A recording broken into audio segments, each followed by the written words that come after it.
buenas noches. ¿Qué tal? ¿Cómo están todos? Tengan la más cordial bienvenida a este espacio Ojo con los Medios por Elavia Ayala. Hoy con esa linda música andaluza, un poco de flamenco andaluz. Faltan 16 días para las elecciones presidenciales de España.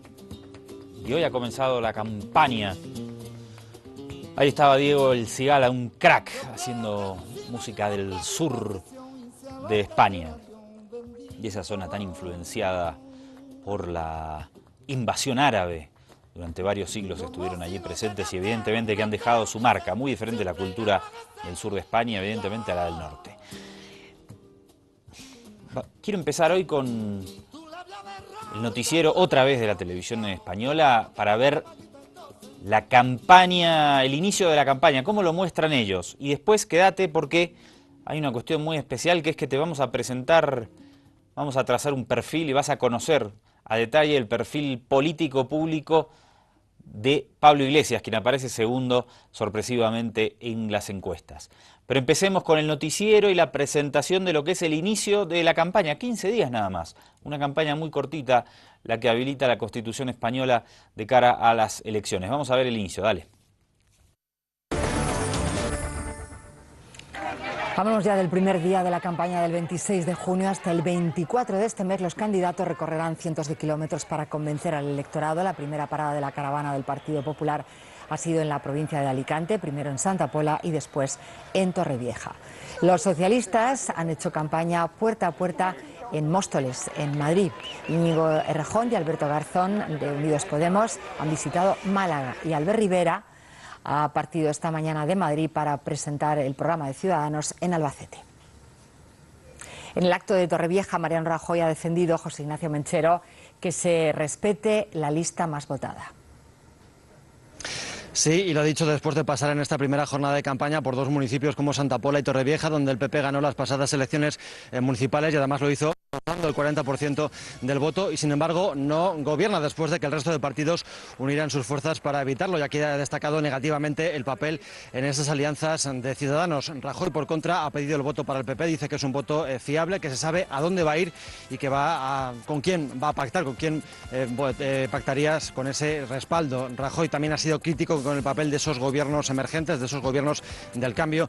Ha dicho no solamente la Comunidad Valenciana, también su papel en otras ciudades españolas como Barcelona y Madrid, porque su modelo, asegura, pone en peligro la recuperación económica. Bueno, ahora vamos a ver a continuación a Rajoy, y fíjate porque sigue esta cuestión de poner en primer lugar a Rajoy y en segundo al PSOE, cuando quien, insisto, aparece segundo en las encuestas es Pablo Iglesias. Lo que intentan es levantar la candidatura del PSOE para que salga segundo. Y después, presta atención, porque Pablo Iglesias va a hablar en términos muy duros del tratamiento que recibe por parte de la televisión pública española, y no solo de la nacional, sino de algunas que son regionales. Vamos a escuchar ahora a Rajoy, y Rajoy sí pone como principal contendiente al líder de Unidos Podemos, Pablo Iglesias. Cuando nombra las amenazas, lo vas a ver a continuación, que se ciernen sobre la sociedad española, al primero que nombra es a Pablo Iglesias y lo relaciona con el gobierno griego. Míralo. Votar al Partido Popular es votar seguro. Es votar seguro porque todo el mundo sabe lo que nosotros vamos a hacer, que es respetar la voluntad de los electores, en este caso de todos los españoles, porque eso es la democracia. Lo que funciona no se cambia, se persevera en lo que funciona. Y lo que se cambia es lo que va mal. Hay que mantener la política económica, ¿verdad? ¿Sí?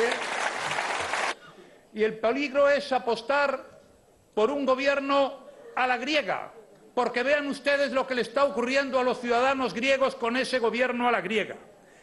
Y el peligro es apostar por aquellos que generaron la mayor crisis económica que vivió España en muchos años. Y el peligro es apostar por todos aquellos que no han gestionado nada nunca.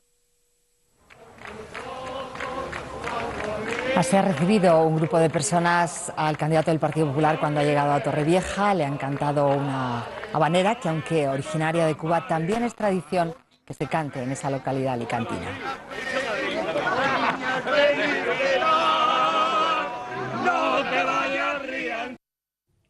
Primera amenaza, los que quieren hacer de España una España a la griega, Pablo Iglesias. Segunda, los que llevaron a la crisis de España durante tantos años, o sea, el Partido Socialista Obrero Español. Rajoy lo tiene más claro que la televisión española.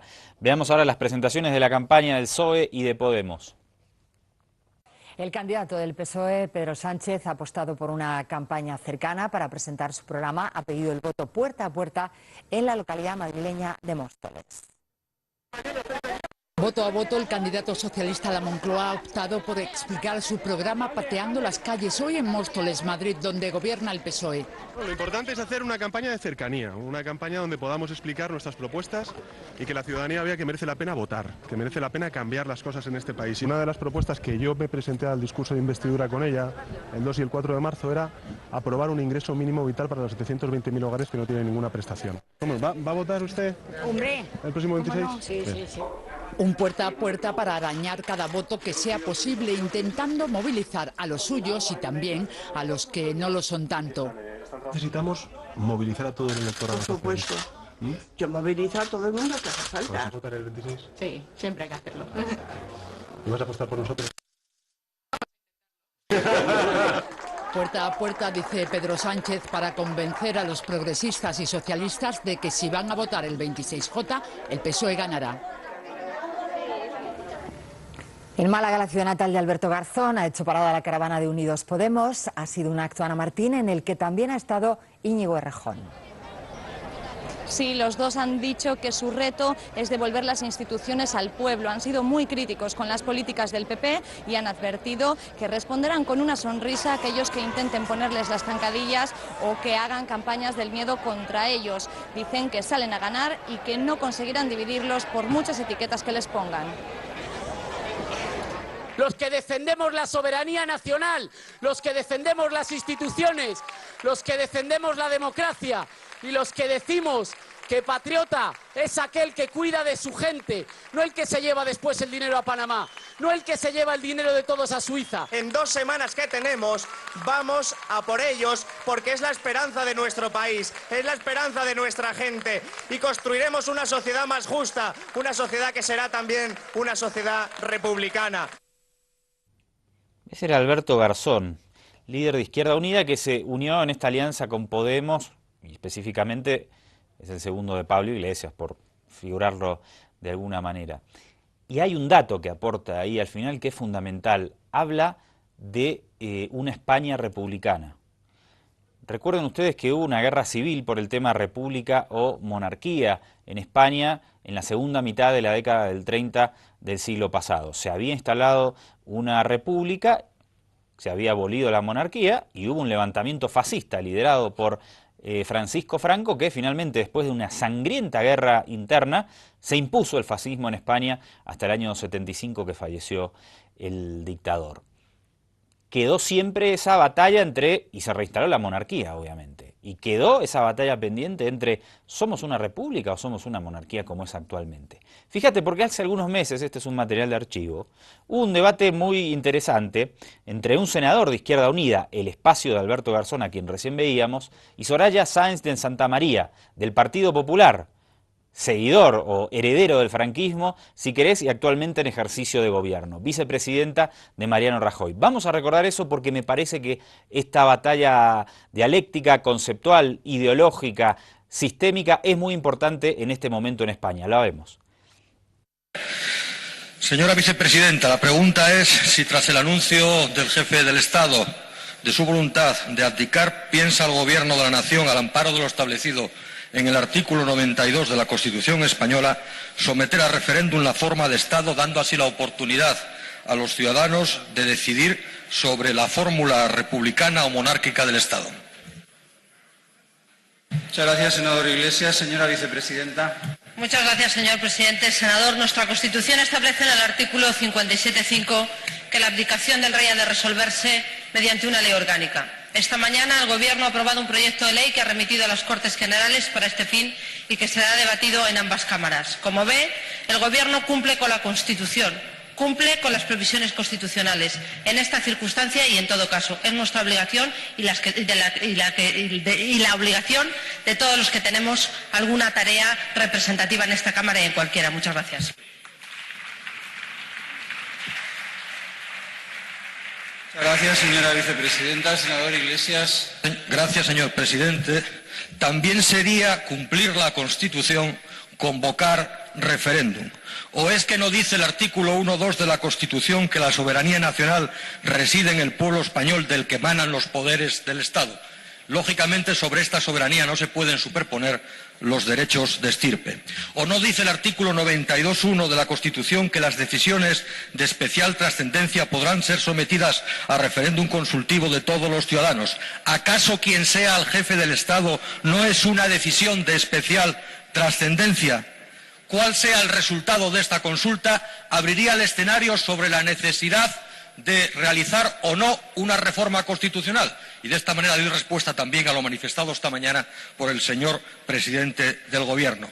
Quienes apuestan exclusivamente por dar cumplimiento a las previsiones sucesorias banalizan una decisión de tremenda trascendencia política. Lo van a hacer, nos lo acaba de anunciar la señora vicepresidenta del Gobierno, mediante la tramitación de un proyecto de ley, una vez más por el método exprés.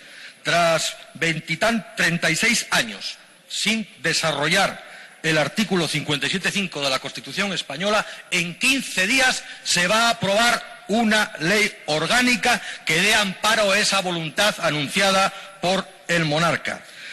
No se ha hecho a lo largo de estos años porque no se ha querido abrir el debate sobre monarquía o república en este país.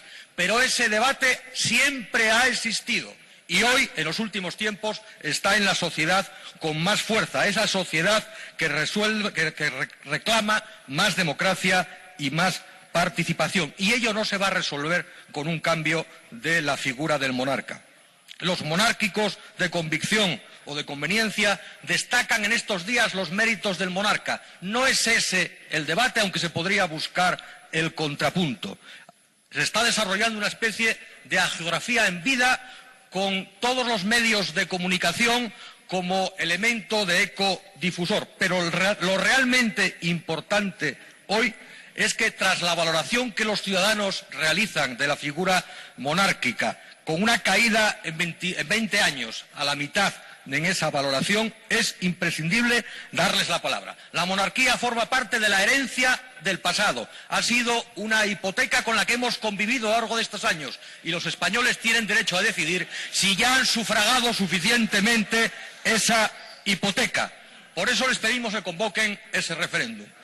Hoy termino mi intervención, señor presidente, termino mi intervención y estoy seguro que no van a padecer los cimientos de este Parlamento al que venimos a pedir amparo en el ejercicio de nuestras ideas, diciendo ¡viva la República! Muchas gracias, señor presidente. Debate muy sustancioso allí. Piensen ustedes que la sociedad española, a todos sus ciudadanos, le pagan un sueldo al monarca y a su familia mensual y es muchísimo dinero, además de un montón de cuestiones de corrupción que hay en torno a la monarquía de los Borbones en la península ibérica. Tema de discusión profundo y cuidado, porque claro, a Pablo Iglesias, los partidos tradicionales, y lo vamos a ver ahora en un ratito, le van a decir, usted quiere salir de este sistema que tenemos de monarquía constitucional y volver a la vieja república, y con eso rememoran de alguna manera el conflicto de la guerra civil que tantas vidas ha costado.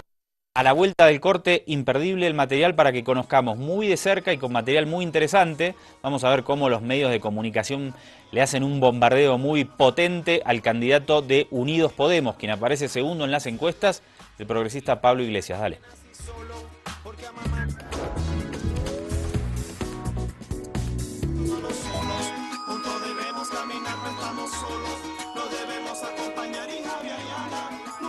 Dale, vamos con Pablo Iglesias. Lo que vas a ver a continuación, primero Pablo Iglesias va a hablar de los medios públicos. Y lo que vas a ver después es cómo, claro, este sistema existente trata de frenar la emergencia de nuevos liderazgos. Me parece que es un material muy interesante.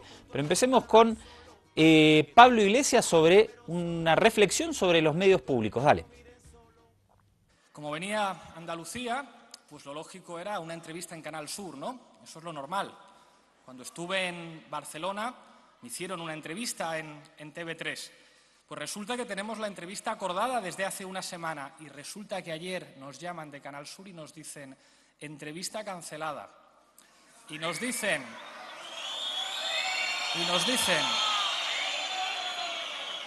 algunos amigos trabajadores de Canal Sur que el problema es que la jefa, doña Susana, se había enterado. Llamada telefónica, no se entrevista en mi televisión a Alcoletas.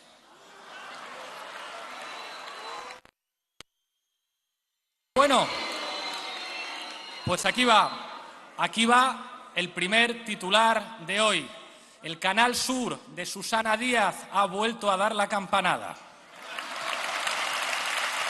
Luego dicen que no son iguales. ¿Cuál es la diferencia con esa televisión española de Rajoy que tiene miedo a entrevistarnos, que nos organiza encerronas? ¿Cuál es la diferencia con la Telemadrid de Esperanza Aguirre? No puede ser que las televisiones públicas sean el cortijo privado de partidos. Una televisión pública es un servicio público, no importa quién gobierne.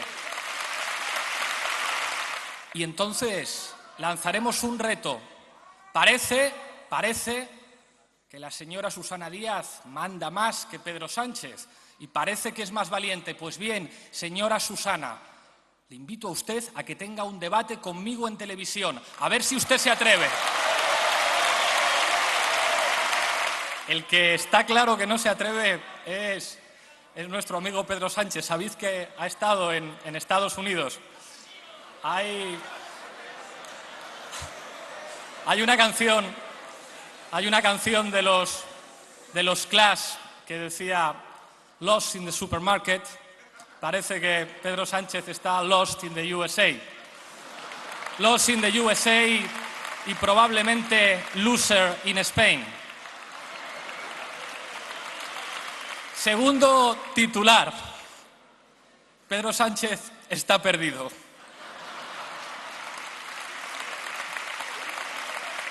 Está perdido, no sabe si está de acuerdo con la reforma del artículo 135 de la Constitución o está en contra de la reforma 135 de la Constitución.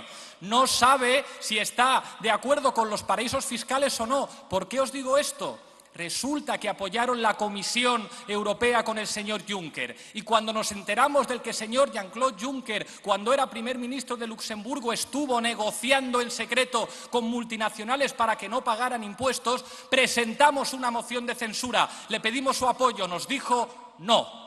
Nos dijo que no. Después de que no pudiéramos presentar la moción de censura, apoyamos una comisión de investigación que se va a realizar con el apoyo de algunos socialistas de otros países de Europa. Pedimos los 13 votos al señor Pedro Sánchez, pero claro, no sabe, está perdido, no sabe si está a favor de que se investiguen los paraísos fiscales o está en contra. Al final resulta que sus diputados no firmaron la comisión de investigación. Está perdido. ¿Con quién está en Grecia?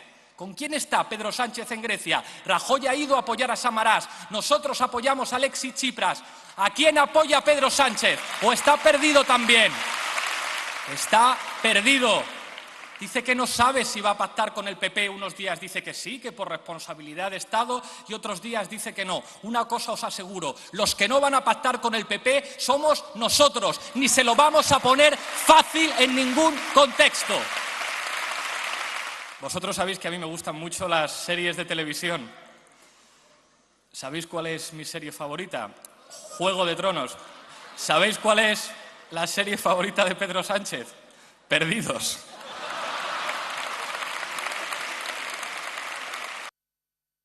Ahí vamos conociendo el perfil de Pablo Iglesias. Prestale atención, la labor compleja que tiene de presentarse ante la sociedad desde un lugar de progresismo, cuando él lo decía, nos atacan, nos hacen encerronas desde los medios públicos porque es así.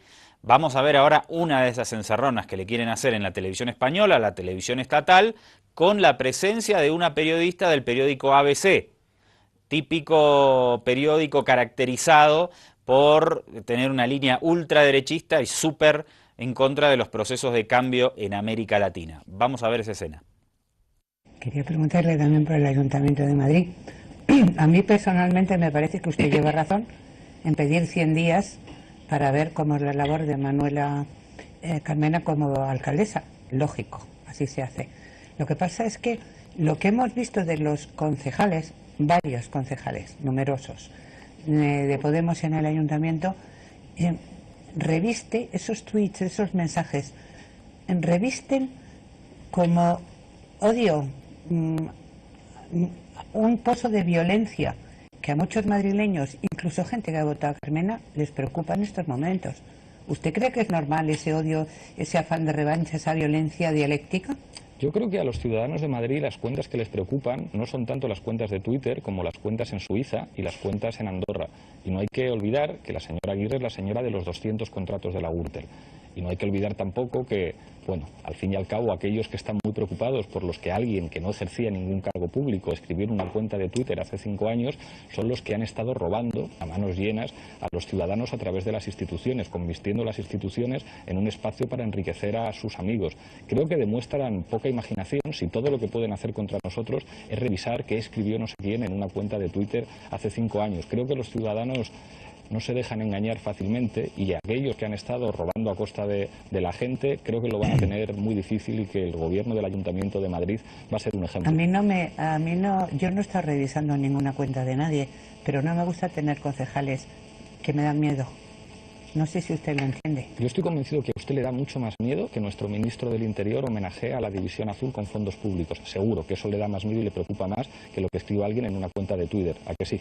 No, me preocupa los concejales. Más la cuenta de Twitter que el ministro del Interior homenajea a los nazis. No, me preocupa que haya unos concejales... O sea, pero ¿no le preocupa a usted entonces? Contésteme a la pregunta. Que el ministro del Interior con dinero público homenajea al ejército nazi, ¿eso no le preocupa y no le da miedo?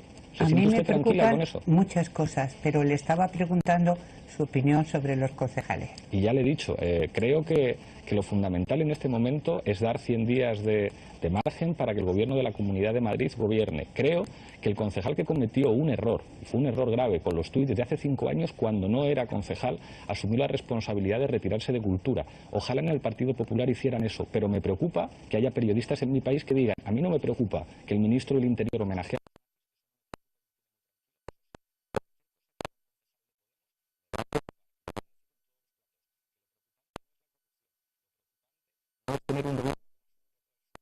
Lo preocupante es lo que hagan los concejales de Podemos, y eso es lo que da miedo. Yo creo que a los ciudadanos les da miedo el paro, les dan miedo los desastres.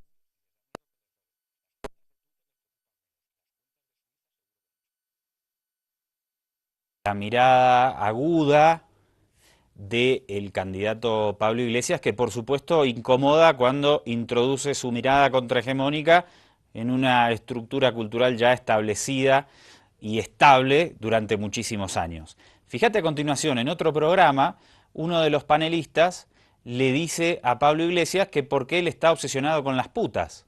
Y recibe la respuesta dura de Iglesias. A ver. Estaba aludiendo y diciendo que si estoy obsesionado. Si entramos, entramos. Eres tú quien ha tenido... O sea, he estado súper suave contigo, pero eres tú quien ha dicho que no paro... Para suave yo. No, bueno, sí. Para suave yo. Suave, moderado. Porque aquí por Bajini, cuando te he dicho cómo estás con las putas hoy, me has dicho cada vez que te veo a ti. Y te he dicho yo por abajo, ¿qué has dicho? Y te he dicho eso, o sea, como... ¿Tú sabes lo que está diciendo, chaval? ¿Tú sabes lo que está diciendo? No me llames chaval, no me llames chaval. Vale, caballero, usted sabe lo que está diciendo. Mucho mejor, mucho más correcto. Yo no te puedo llamar chaval y tú dices que te acuerdas de las putas cuando me miras a mí. Claro, porque tú has dicho que qué obsesión tengo con las putas, claro.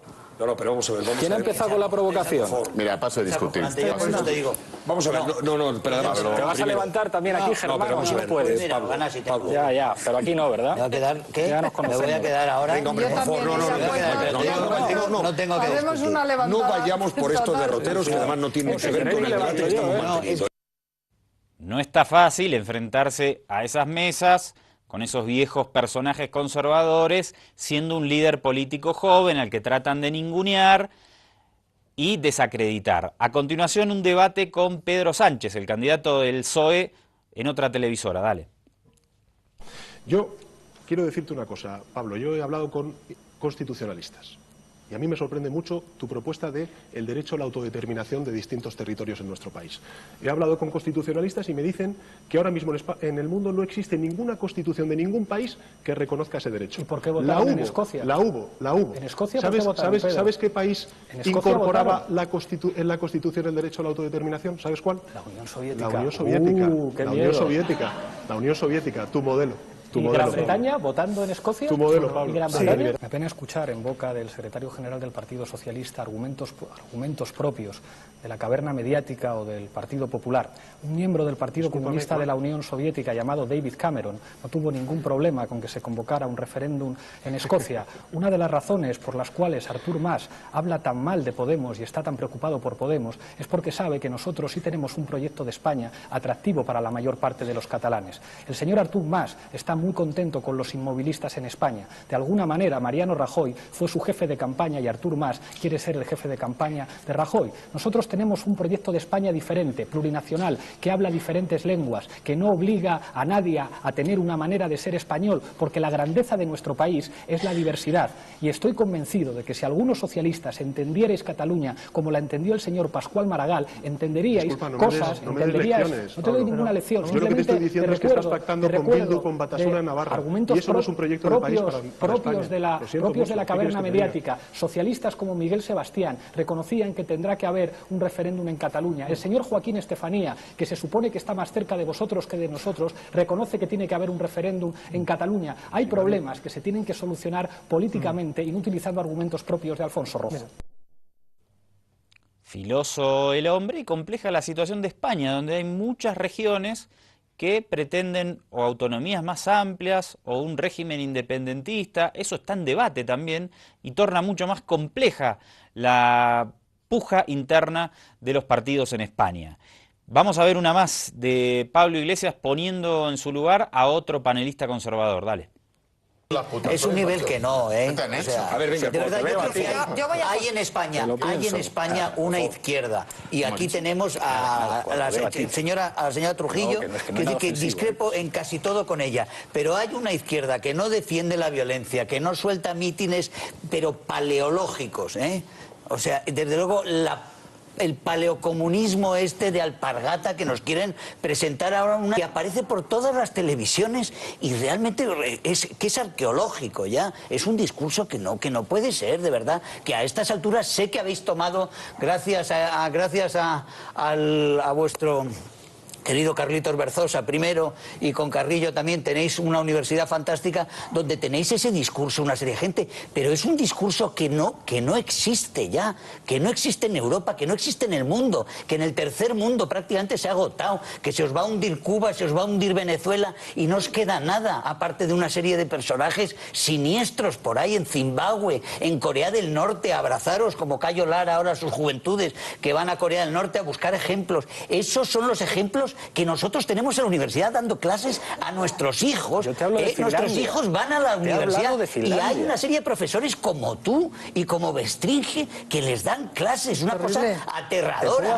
Es casi da tanto miedo como un juez Garzón. Una pregunta muy rápida. ¿Tú cuántas matrículas de honor tuviste en la universidad? Ninguna, jamás. Vale. Jamás. Yo tuve, por suerte, en el sistema educativo yo puedo dar clase y cuando mande ver dará clase gente como tú, que no tiene matrículas de honor ni buenos expedientes, pero tienen dinero. Pablo, ese es el modelo que estáis defendiendo. Vamos a hacer un corte y a la vuelta hay más de estos materiales, un debate muy picante también con Pedro Sánchez, pero no en un set televisivo, sino en la magistratura, en la legislatura, perdón, española. Lo vemos a la vuelta, dale.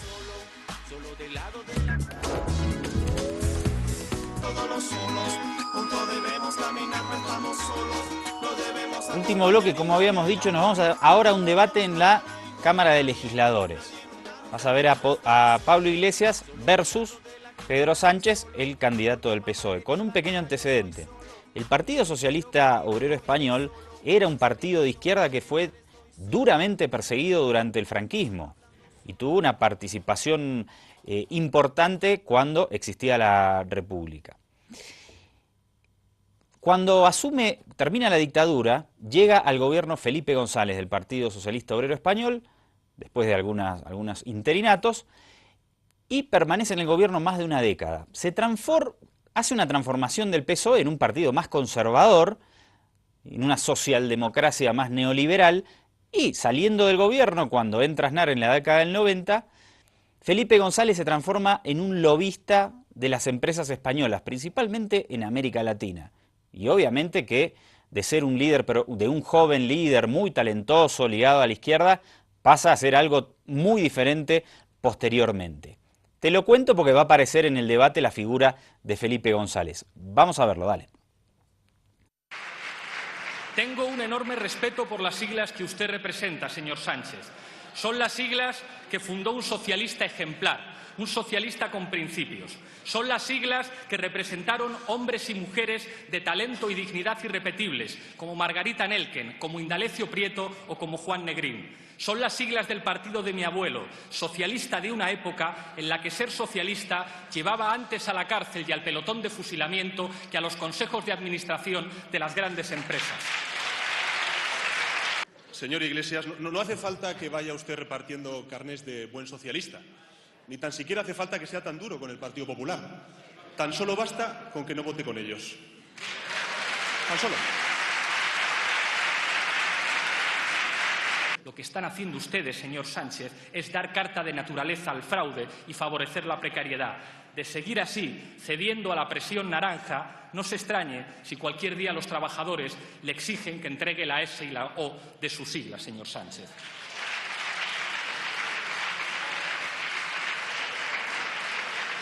Señor Sánchez, por justicia y por eficacia, nuestra propuesta es clara y sin ambigüedades. Hay que derogar las dos últimas reformas laborales y defender el empleo de calidad.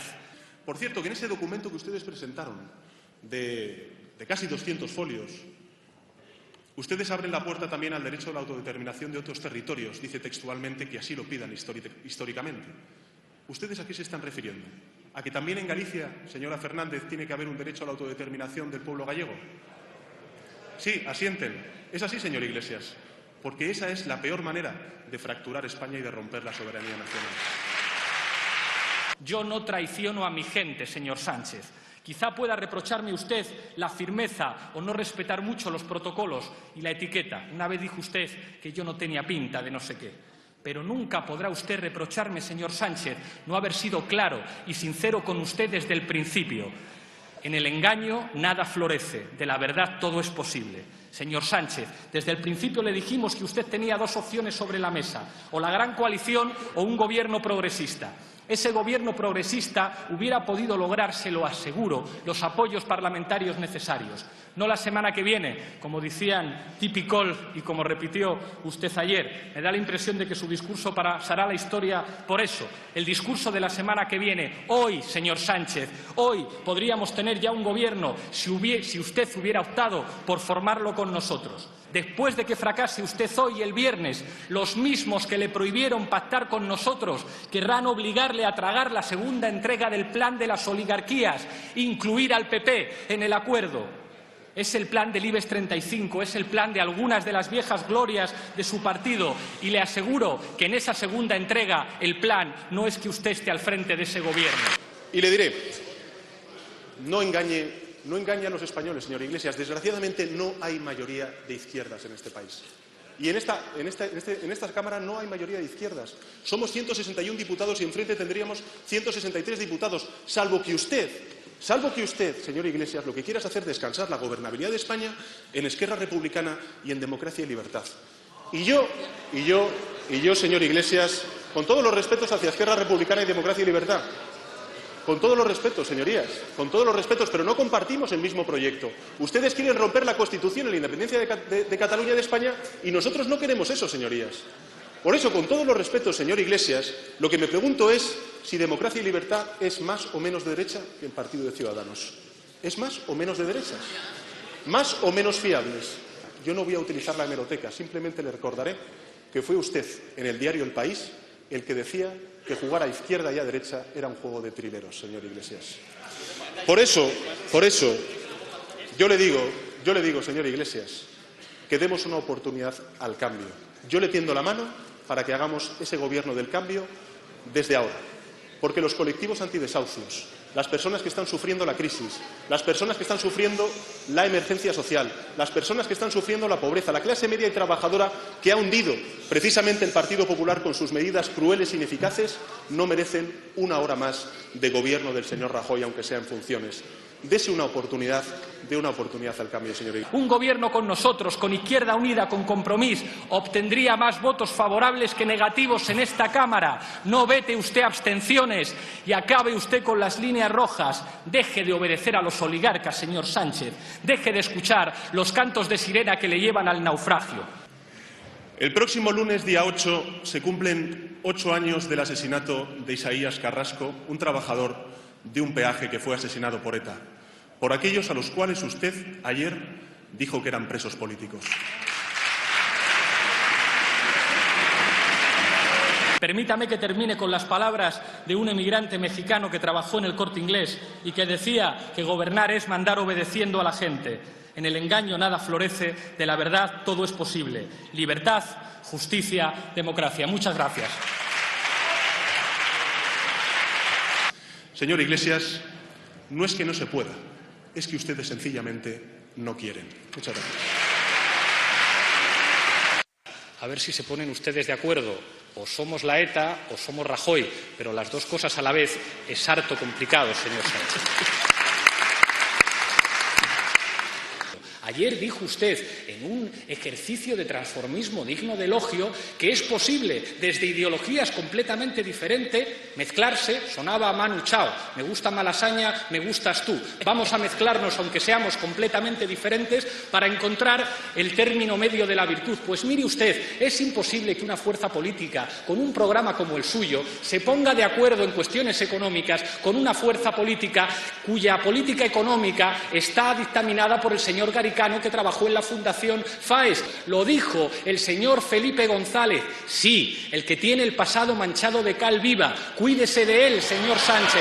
Cuídese de él, porque son malos consejeros. No se pongan ustedes. Fuera. Silencio, por favor. Silencio. A ver.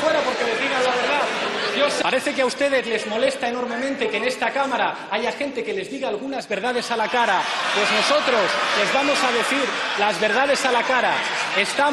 Estamos, señorías, estamos, señor Sánchez. Déjenme terminar. Yo no les interrumpo a ustedes cuando toman la palabra desde la tribuna, ni les insulto, ni les digo que se vayan. Guarden ustedes formas, no porque sean ustedes educados, sino al menos por respeto a los ciudadanos que nos están viendo. Es patético tener que ver en una Cámara de Representantes, ver cómo se interrumpe a quien tiene la palabra. Vamos a ver. Le pido su amparo, señor presidente, para poder terminar mi intervención. No, tu tiempo ya había terminado, señor Iglesias.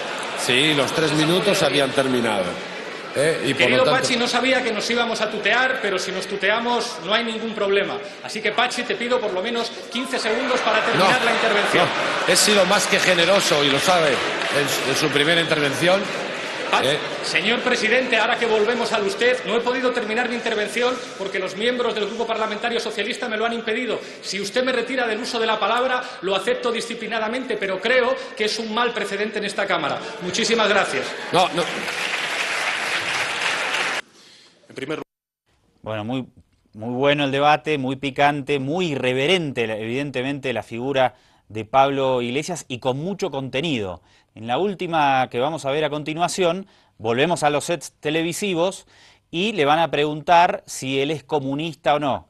Obviamente con la intención de demonizarlo, ligarlo a la Unión Soviética, como ya lo hizo antes Pedro Sánchez, etcétera, etcétera. Vamos a verlo, dale. Yo quiero entrar en los principios políticos, ya que se ha hablado ya de las cuentas que ha explicado maravillosamente nuestro experto Hervás.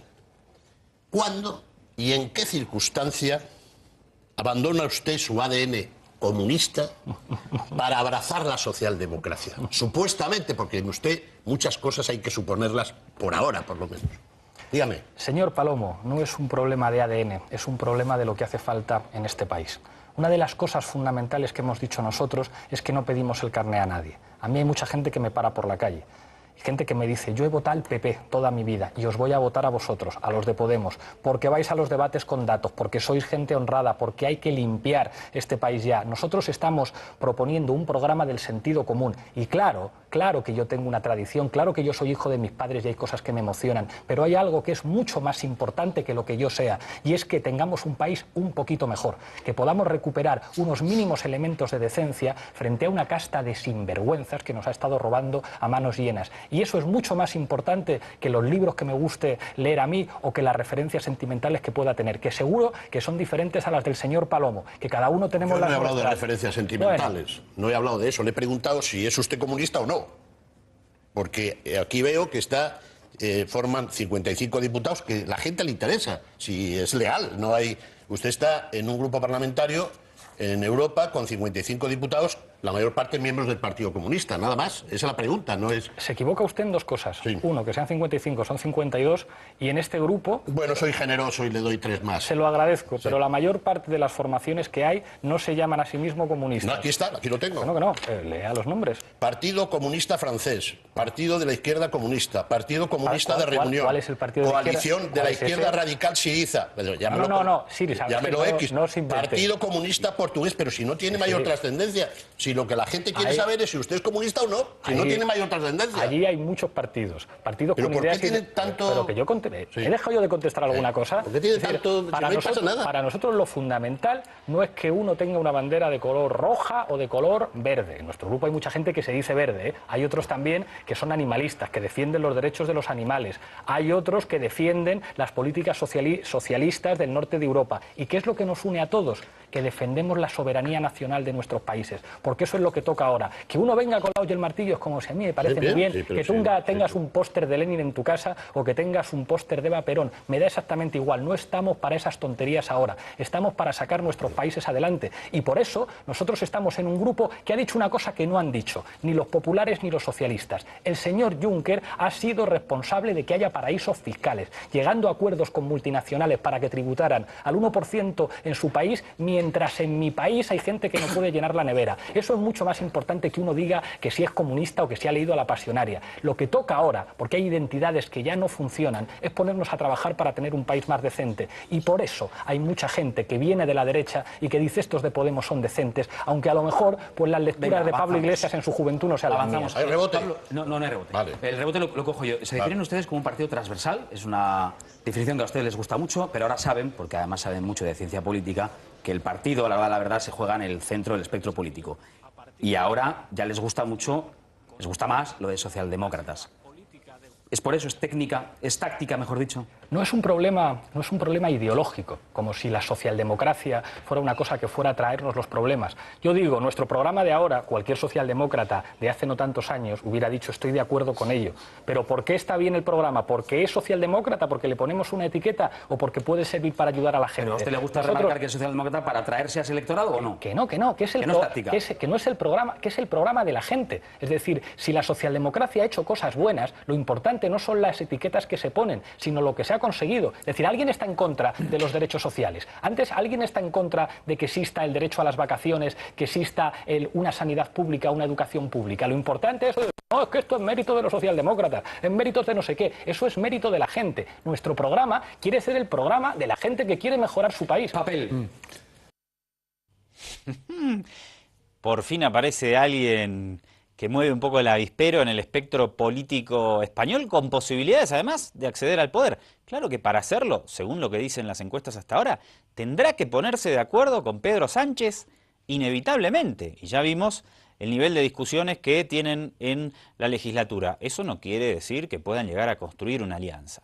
Pero en los 6 meses que pasaron no se ha logrado, y hasta ahora nada hace prever que para hacer gobierno Pablo Iglesias o Pedro Sánchez no tengan que ponerse de acuerdo entre sí. Y algún acuerdo va a tener que suceder, porque no puede haber, obviamente, una tercera vuelta electoral con los mismos candidatos y que España esté más de un año sin gobierno. Bueno, ponemos punto final a esta semana de Ojo con los Medios. Hoy dieron el último adiós a Mohamed Ali en su tierra natal en Estados Unidos, y yo quiero irme con un pequeño homenaje a él, no con imágenes de la última despedida, sino con frases de él y un pequeño material de un documental muy interesante sobre cuando Mohamed Ali se opuso con argumentos muy contundentes a ir a la guerra de Vietnam. Soy Andrés Alari, es un gusto acompañarte y te invito a que nos reencontremos el próximo lunes. Que tengas un excelente fin de semana. En 1966, más de la mitad de los afroamericanos se oponían a la guerra de Vietnam. El número de negros que moría en Vietnam era desproporcionado. Cassius Clay, or as he prefers to be called, Muhammad Ali, reports to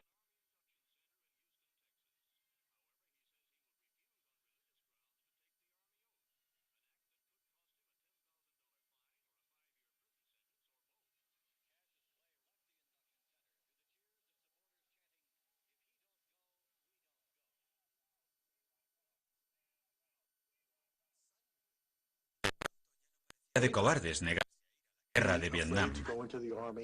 El superhombre, el campeón del mundo de los pesos pesados, el hombre más duro del planeta, también estaba en contra de la guerra.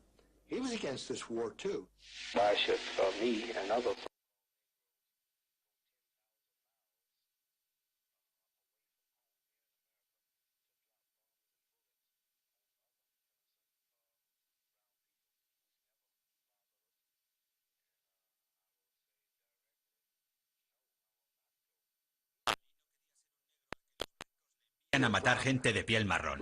Los negros siempre han admirado a otros negros que le plantan cara al gobierno. Ha habido muy pocos de nosotros que se hayan atrevido a hacerlo. Así que todo el que... gran admiración. La reacción fue instantánea y devastadora.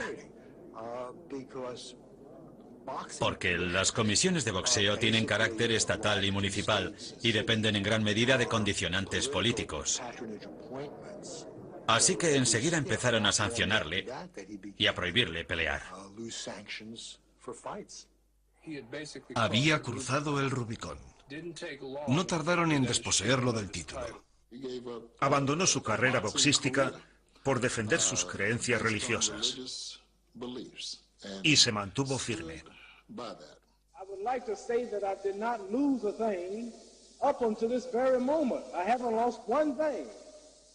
I have gained a lot. Number one, I have gained a peace of mind. I have gained a peace of heart. I now know that I'm in content with Almighty God Himself, whose proper name is Allah.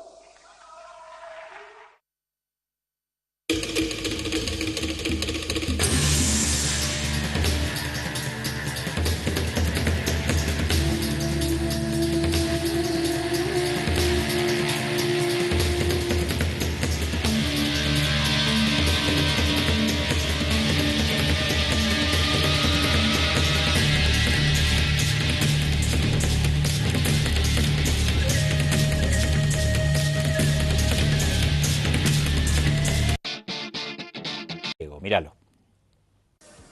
Votar al Partido Popular es votar seguro.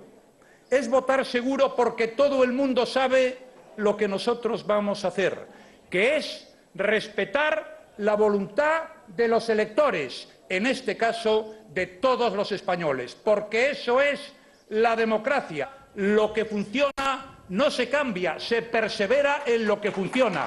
Y lo que se cambia es lo que va mal. Hay que mantener la política económica, ¿verdad? ¿Sí? Y el peligro es apostar por un gobierno a la griega, porque vean ustedes lo que le está ocurriendo a los ciudadanos griegos con ese gobierno a la griega. Y el peligro es apostar por aquellos que generaron la mayor crisis económica que vivió España en muchos años. Y el peligro es apostar por todos aquellos que no han gestionado nada nunca. De España, y esa zona tan influenciada por la invasión árabe. Durante varios siglos estuvieron allí presentes y evidentemente que han dejado su marca, muy diferente a la cultura del sur de España, evidentemente a la del norte. Quiero empezar hoy con el noticiero otra vez de la televisión española para ver la campaña, el inicio de la campaña, cómo lo muestran ellos. Y después quédate porque hay una cuestión muy especial que es que te vamos a presentar, vamos a trazar un perfil y vas a conocer a detalle el perfil político público de Pablo Iglesias, quien aparece segundo sorpresivamente en las encuestas. Pero empecemos con el noticiero y la presentación de lo que es el inicio de la campaña, 15 días nada más, una campaña muy cortita, la que habilita la Constitución española de cara a las elecciones. Vamos a ver el inicio, dale. Hablamos ya del primer día de la campaña del 26 de junio hasta el 24 de este mes. Los candidatos recorrerán cientos de kilómetros para convencer al electorado. La primera parada de la caravana del Partido Popular ha sido en la provincia de Alicante, primero en Santa Pola y después en Torrevieja. Los socialistas han hecho campaña puerta a puerta en Móstoles, en Madrid.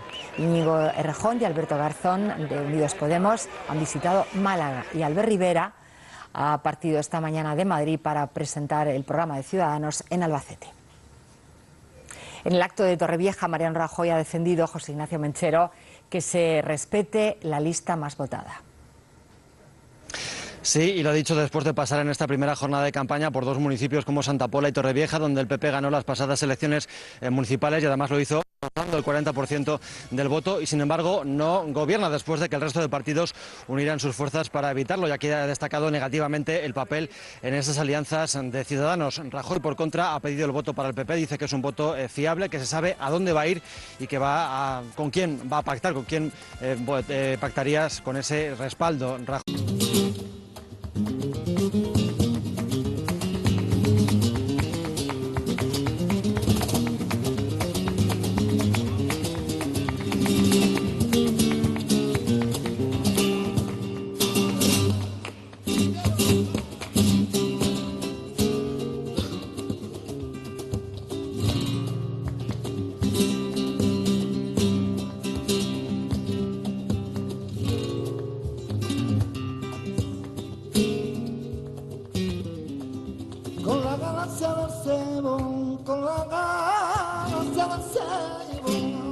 Muy buenas noches, ¿qué tal? ¿Cómo están todos?